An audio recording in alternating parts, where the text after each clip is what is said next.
What are your top three fragrance houses? All right. So I was asked in the comments of a video from this week, what were my top three fragrance houses? And I had to think about it because I was trying to figure out, I have fragrances from probably about 50 houses, niche and designer included. And I was trying to figure out which house is my favorite. Now, some houses I just don't have enough offerings for it to be my favorite house, but I looked at the fragrances I had versus how I felt about them, the wearability, performance, projection. And so I'm going to give you the houses that I think are currently my favorites and tell you briefly why. First up is Amouage. These fragrances are definitely, to me, for a little bit more mature audience, but I love that they have, some of the profiles are so complex and they're challenging to you. I love that they have fragrances that are strong and that project and that are very masculine and have some sophistication to them. But then they have some absolute missiles for ladies as well. It's just a beautiful overall fragrance house to me that you can't go wrong with. And this one is my favorite from the house. That's Overture. All right, next up is this guy right here, Louis Vuitton.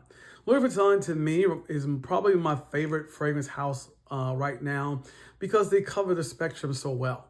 They have the Middle Eastern with Amber Levant, Ombre Nomad, Les Sables Roses, and Fleur de Dessert. They have the fresh offerings. They have the beach stuff. They have things like City of Stars and Lovers. And of course, they have Imagination, Meteor. And then a couple hidden gems like Ahuzarj, which nobody talks about. Sur La Roche, that I think is probably one of the top five, along with Orage. Great fragrances that perform great for me. And all of them are compliment getting fragrances. I've got maybe close to 20 fragrances from the house. Beautiful fragrances.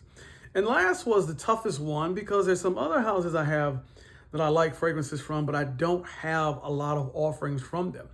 But what I look at with this fragrance house was that it had some fresh offerings and it had some complex stuff as well. And that is Xerjoff. I think they have a great array of fragrances. One of the largest catalogs out there. My collection is growing. And you have stuff for summer, winter, fall, and spring. And you have some things that are elegant, some things that are animalic. And it just covers a great portion of the spectrum. And so for me, I think that's probably my third favorite fragrance houses I'm looking around right now. But so we have Amouage, we have Louis Vuitton, and we have Xerjoff. I want to tag some people in the comments. I want you to let me know what your top three fragrance houses are right now. All right, this is The Blind by King. I'll smell you later.